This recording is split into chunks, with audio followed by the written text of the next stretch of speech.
চোখে সানগ্লাস, ছোট চুল, মুখ ভর্তি খোঁচা খোঁচা দাড়ি, পরে আছেন ধপধপে সাদা পাজামা পাঞ্জাবি, পায়ে কালো জুতো, চেয়ারে আয়েশ করে বসে আছেন। এমন লুক গেটআপে শাকিব খানকে সচরাচর দেখা যায় না। সোমবার দুপুরে পোস্ট করা স্থির চিত্রে এভাবে ধরা দিলেন এই সুপারস্টার। নিজের ইনস্টাগ্রামে শাকিব এই ছবিটি পোস্ট করে ক্যাপশনে লিখেছেন, আমি প্রতিযোগিতা করি না, রাজত্ব করি। শাকিব খানের এমন গেটআপের ছবি দেখে সৌরভ নামে একজন লিখেছেন, খান সাহেব চিল মুডে আছেন, ঈদে তিনি সবকিছু বরবাদ করে দেবেন। রহিম নামে আরেকজন লিখেছেন, শাকিব খানের সাধারণ একটি ছবি ছাড়লে যেমন আলোচনা হয়, অনেক সিনেমার পোস্টার নিয়েও হয় না।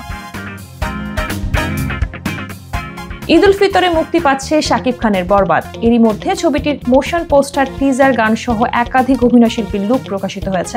ছবির পরিচালক মেহেদী হাসান জানিয়েছেন, বড় আয়োজনে ছবির শুটিং হয়েছে। এদিকে ঈদে বরবাদ ছাড়া মুক্তি পেতে যাচ্ছে আরো বেশ কয়েকটি চলচ্চিত্র। কেউ কেউ ভাবছেন শাকিবের ছবির সঙ্গে অন্যদের ছবির একটা প্রতিযোগিতা হবে, আবার কারো কারো মতে শাকিবের ছবি অন্য সব ছবির চেয়ে এগিয়ে থাকবে। প্রতিযোগিতা হবে বরবাদ ছাড়া বাকি সব ছবিতে। বরবাদ ছবিতে শাকিবের নায়িকা হয়েছেন প্রিয়তমা চলচ্চিত্রের জুটি ইধিকা পাল।